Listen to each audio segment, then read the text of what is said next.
Et aujourd'hui, nous partons à Bordeaux dans un garage associatif. Là-bas, une équipe de mécanos vous aide à réparer votre voiture ou votre vélo. Mais depuis quelques jours, ce garage est confronté à d'étranges événements. Un cambriolage, une agression.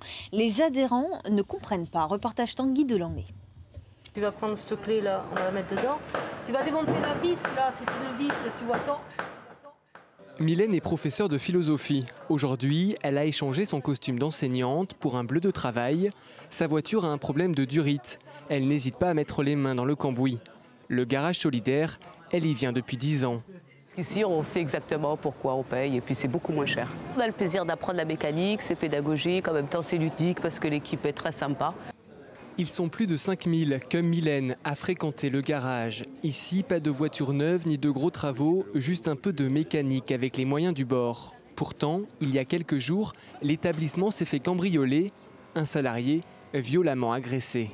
Tous les matins, on ouvre le garage moderne à peu près à 8h15 et en général, il y a une seule personne qui l'ouvre. Il était tout seul et il a été frappé par derrière alors qu'il sortait de la cuisine. Ses agresseurs lui ont dit un très vilain mot et lui ont dit on va tous vous buter.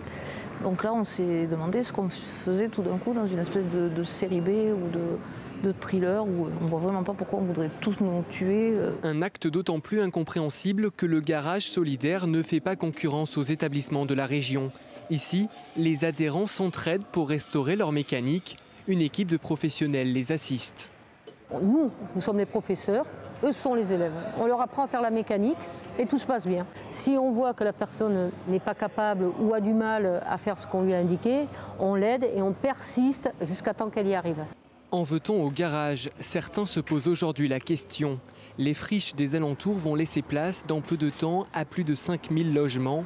Le prix du mètre carré explose, plus de 3000 €. L'emplacement peut donc faire des envieux. Pour protéger le garage, la mairie de Bordeaux prend les devants et devient acquéreur du hangar.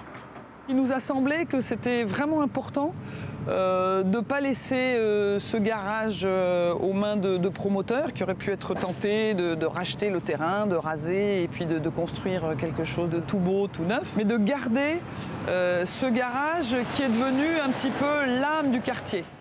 Malgré l'agression, la vie a repris son cours au garage. Chaque année, des milliers de véhicules y passent. Dans quelques jours s'ouvrira un centre de formation mécanique. Le garage compte bien continuer à fonctionner contre vents et marées.